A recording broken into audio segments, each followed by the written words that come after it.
Assalamualaikum warahmatullahi wabarakatuh. Kembali lagi pada Bond Portfolio Investasi dengan saya Arifuldi Herman, nomor BP 1801071005.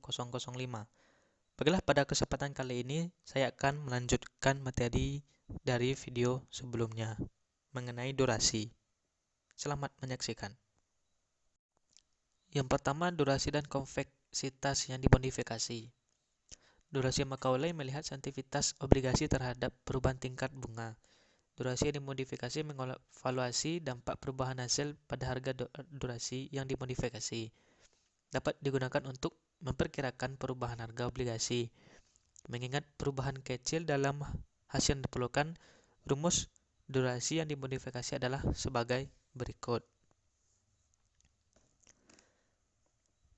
Akhirnya, seperti yang disarankan oleh rumus pada gambar video sebelumnya, 7,05 dibagi dengan 1 ditambah yield untuk mendapatkan hasil durasi yang dimodifikasi adalah di bawah ini. Jika hasil atau yield meningkat menjadi 5,1% dengan rumus durasi yang dimodifikasi, dimungkinkan untuk menghitung perkiraan perubahan harga obligasi. Kemudian yang kedua mengenai durasi portofolio. Durasi portofolio hanya rata-rata terimbang dari durasi individu obligasi dalam portofolio. Seringkali manajer risiko menetapkan target untuk portofolio mereka. Dari waktu ke waktu mereka mungkin perlu mengurangi risiko suku bunga yang terkait dengan portofolio. Ini tergantung pada prioritas investor. Kemudian yang ketiga, imunisasi portofolio. Imunisasi adalah teknik yang digunakan oleh manajemen obligasi yang memungkinkan mereka untuk memenuhi aliran arus kas keluar yang terkait dengan yang dijanjikan pada tingkat kepastian yang lebih tinggi. Imunisasi dicapai dengan menghitung durasi arus kas yang dijanjikan dan kemudian berinvestasi dalam portofolio obligasi yang memiliki durasi yang sama. Asalkan perhitungan durasinya benar dan tidak ada risiko penyesuaian konveksitas besar. Kemudian yang keempat, masalah dengan imunisasi. Salah satu masalah dengan imunisasi adalah durasi tidak konstan. Dengan sedikit perubahan suku bunga, durasi tidak akan dapat berubah. Namun, ketika ada perubahan signifikan dalam suku bunga, durasi akan berubah dan manajer portofolio harus menyeimbangkan kembali portofolionya dengan obligasi. Masalah dengan hal ini adalah seringkali menyeimbangkan kembali meningkatkan biaya transaksi, sehingga manajer portofolio mungkin mengalami kesulitan dalam mencapainya. Penyeimbangan ulang jarang sekali durasi diizinkan untuk berubah tanpa upaya yang cukup dilakukan untuk melacak perubahan itu. Manajer portofolio dalam keadaan ini akan menghadapi yang namanya trade-off. Kemudian yang kelima, pencocokan arus kas dan dedikasi. Salah satu solusi untuk masalah yang terkait dengan imunisasi portofolio adalah dengan membeli obligasi tanpa kupon yang memberikan pembayaran dengan jumlah yang cukup untuk mencocokkan proyeksi arus kas yang keluar. Mencocokkan arus kas secara otomatis mengimunisasi portofolio dari pergerakan suku bunga. Portofolio yang menggunakan strategi ini disebut dengan portofolio khusus. Keuntungan dari dedikasi adalah bahwa hal itu menghilangkan risiko suku bunga, dan dengan demikian menghilangkan rebalancing dan mungkin menurunkan biaya transaksi.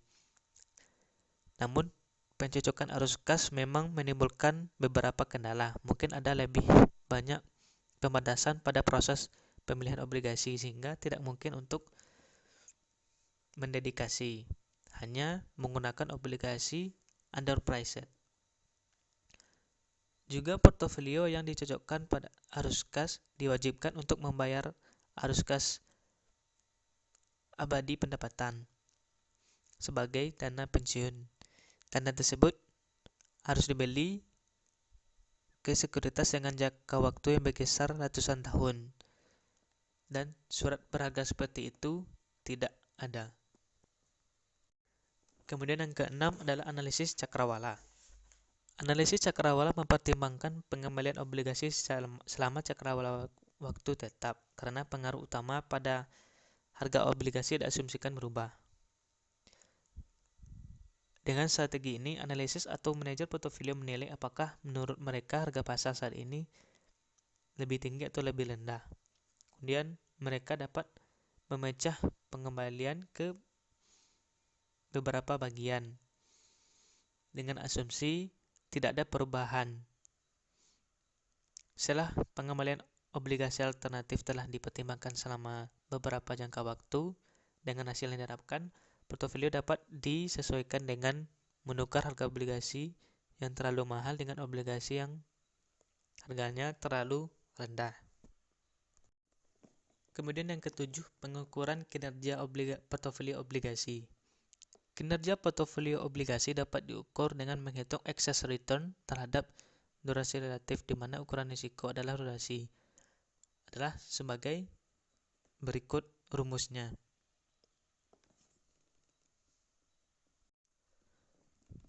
Dapat dilihat pada contoh di atas, jika berdasarkan durasi yang disesuaikan, portofolio B mengungguli portofolio A.